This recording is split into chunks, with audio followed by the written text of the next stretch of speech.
এক ঐতিহাসিক ঘটনা হল হজরত উমর ইবনুল খাত্তাব রাদিয়াল্লাহু তাআলা আনহু নিজ হাতে দুর্বল ও বৃদ্ধ হাজিদের মুজদালিফা থেকে আগে বের হওয়ার অনুমতি দিতেন।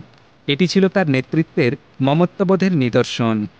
আজ কোটি কোটি মুসলমান মুজদালিফায় ময়দানে সমবেত হন, একই জামা, একই উদ্দেশ্য, একই কিবলা। জাতি, বর্ণ, ভাষা সব পার্থক্য এখানে বিলীন।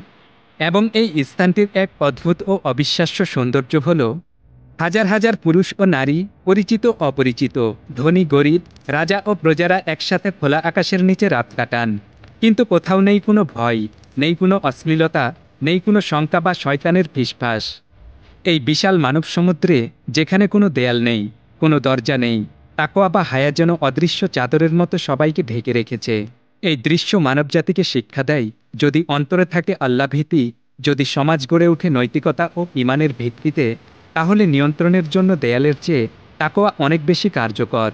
এটি হলো ইসলামের প্রকৃত রূপ, যেখানে নারী নিরাপদ, পুরুষ দায়িত্ববান এবং হৃদয় ভরা থাকে আল্লাহর স্মরণে। আল্লাহ সকল হাজির হজ কবুল করুন। আমিন।